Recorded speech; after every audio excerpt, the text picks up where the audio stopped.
Okay, good morning. Bago tayo mag-start, may you please lead the prayer, Miss Rodeline? Okay po. Okay, let's bow our head and feel the presence of the Lord. Lord, maraming salamat po sa araw na ito na naway bigyan niyo po kami ng knowledge and wisdom po sa mga i-discuss po ng aming presenter. Lord, kayo na po ang bahala sa amin at gabayan niyo po ang bawat pamilya po namin.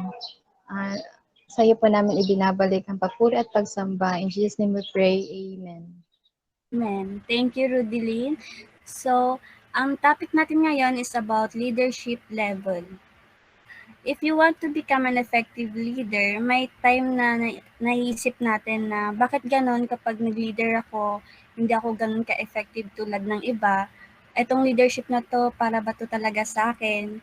And bakit ganon, ang dami ko nang inatenan ng mga seminars saka lessons about leadership, bakit hindi ko pa rin nakikita yung sarili ko bilang effective na leader. So, ayun yung mga questions na madalas na parang tinatanong natin sa sarili natin. And ngayon, okay, next, ng isang anonymous speaker na once nag-spend ka daw ng 5 years learning a particular subject, you can be an expert, and we have to spend from time to time to develop our leadership so that we could grow and effective leaders. So, 'di ba hindi naman gano'n kadali na maging isang effective leader, kailangan mo maglaan ng ilang years para maging isang expert, and kailangan mo magkaroon ng magbigay ng oras para matuto to become an effective leader.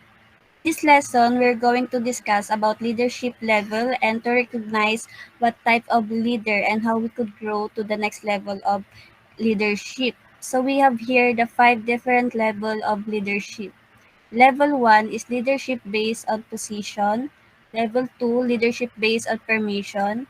Level 3 is leadership based on results. Level 4 is leadership based on people development. And level 5 is leadership based on respect. The level 1 is leadership based on position. This level of leadership is positional.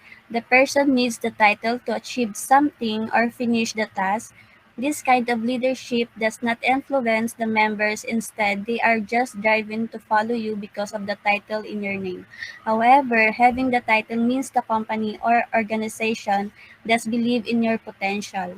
The downside of this level, they are following you because of your title or position. Your members will not give you extra mile to whatever you assign to them. Ibig sabihin, kapag nagpo-focus ka lang minsan sa pagiging title para sa'yo, to become a leader, importante na meron kang title para may advantage ka na mapasunod yung mga members mo. Pero may time na having a title, isa yun sa pinaka-advantage yun minsan kapag nag-apply ka sa isang kumpanya. Kasi kapag marami kang na-achieve, parang 100% sure ka na makapasok ka sa isang company kasi they believe na mayroon kang potential. And bilang isang leader na sa based on position, parang hindi siya gaano maganda yung impluwensya niya sa members niya kasi bigay lang siya ng bigay ng task pero hindi niya alam na hindi pala nagiging masaya yung mga members niya, kaya yung members niya minsan mas piliing maghanap ng ibang trabaho kaysa sa makasama ka as a leader. Number 2, we have leadership based on permission. This level of leadership is relational. You might learn that relationship have an important role to influence your team. People follow you because they want, not only because they have to. They embrace your vision because of you as a person. Having a good personal relationship within your team drives them to work the extra mile. You learn to compliment your team for their achievements. To be a great leader, you have to be the first listener. Next. How? By connecting with people. You connect with people by not telling where you are but finding out where they are. A leader should listen, learn, and lead. The disadvantage of this level of leadership is you might have an ideal place to work because of the harmony you have with your team, but doesn't mean could achieve more results. So, you as a leader, parang matutunan mo dito na mas mahalaga yung having a good relationship to your team. Kasi, you believe na kapag maganda yung pakikisama mo sa team mo, parang mas mapapagaan yung trabaho nila, kung kahit anong task na i-assign mo sa kanila, para hindi sila mahihirapan. And to show you interest sa team mo, kailangan mo you learn to complement your team to what achievements they have. Kung for example, mayroong isang members na minsan sasabak sa isang contest, so you as a leader, nandun ka para ipakita yung support mo, and proud ka as a leader na meron kang isang member na ganon, na malakas yung loob. And to be a good leader, you have to first a listener. Kumbaga, as a leader, willing ka makinig sa mga suggestions ng mga members mo. Hindi porket leader ka is ikaw na lang pwedeng mag-plan kung anong gusto mong gawin sa members mo. So, dito natutunan mo din minsan na as a leader, hindi porket leader ka, madami ka nang natutunan. Natututo ka din minsan sa mga members mo. And you, as a leader, ililid mo yung mga members mo para maging successful someday, na motivate sila na kaya mo yan, na lagi kang positive pag nasa harap ka ng mga members mo. Yung pinaka-disadvantage lang kasi minsan, na kapag komportable sa'yo yung mga members mo, may time na parang kapag magsasign ka sa kanila ng task, parang hindi nila seseryosohin hanggang sa hindi na kayo makaka-achieve pa ng ibang results. Leadership based on result.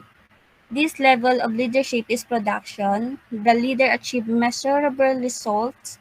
On the contrary, when people focus too much on results and neglected their personal needs, a goal-oriented leader has to balance the results and relationship with his team so that they will focus on your goal and be motivated. The leader should be able to set her priorities and to identify the right person for the job. Next. According to John Maxwell, the goal-oriented leader should follow the following on how to spend the time on task.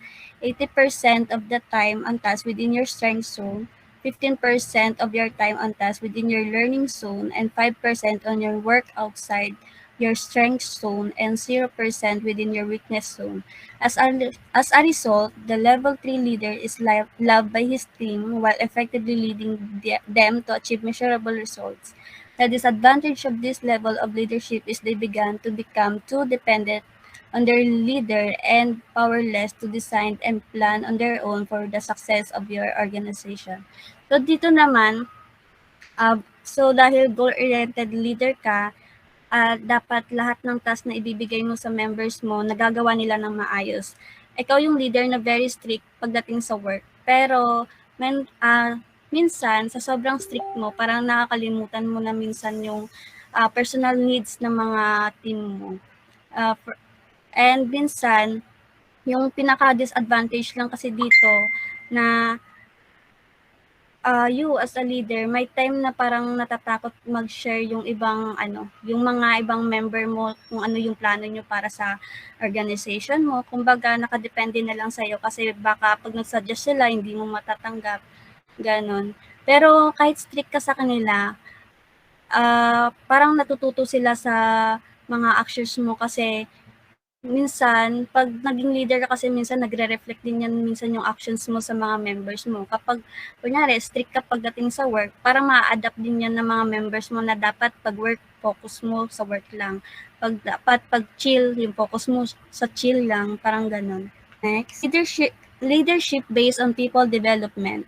This level of leadership is equipping people. The leader trains people to be a leader. You develop by delegating the task to others. Okay, next. So, dito naman, pag sinabing equipping people, parang step by step mong tinuturuan yung team mo para matuto.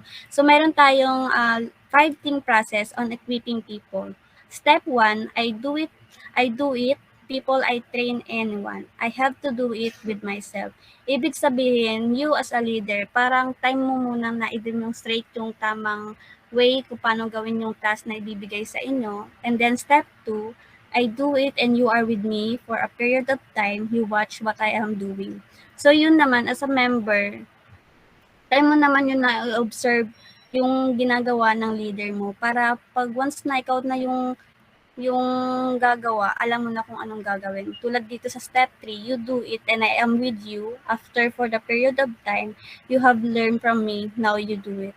So, yun nga, kanina sinabi ko, kapag alam mo na, kapag naobserbahan mo na yung ang correct way of doing your task, ikaw muna yung gagawa, gag-guide ka ni leader, and then, pag natuto ka na, hayaan ka ni leader na mag-explore pa while doing your task.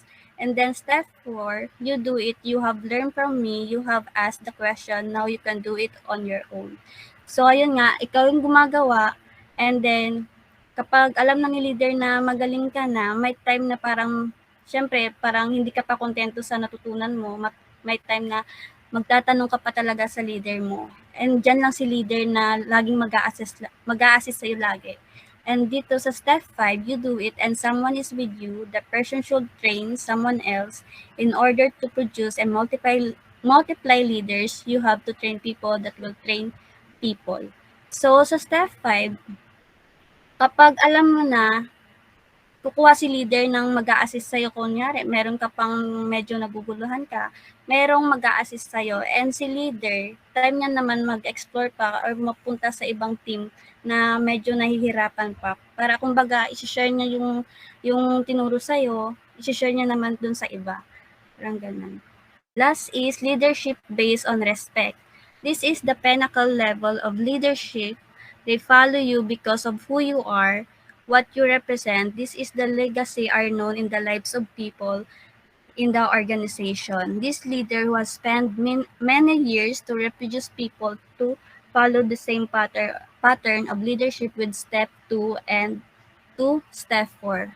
Pag sinabing pinnacle level of leadership, sila yung mga leader ng ang dami niya ng experience. Kumbaga, nag-spend siya ng, for example, nag-spend siya ng 20 years para maging isang effective leader. So, since you are effective leader na, parang time mo naman na i-share lahat ng mga experience mo using yung level ng 2 to 3, 4 of leadership. Parang time mo na i-share lahat ng alam mo dun sa iba din naman na gustong maging isang effective leader someday. And you treat everyone equal, and no matter kung anong rank mo or status, basta nagampanan mo na maayos yung pagiging leader mo para magkaroon ng magandang outcome. So, ayun lang. Sana may natutunan kayo. And again, yung 5 different of leadership natin, meron tayong leadership based on position, leadership based on permission, leadership based on result, leadership based on people development, and leadership based on respect. So, kung meron sa atin dito, 7 tayo, may isa sa atin na maging isang effective leader someday, I hope na itong topic na ito is makakatulong sa inyo para maging isang effective leader. So, ayan lang. Maraming salamat.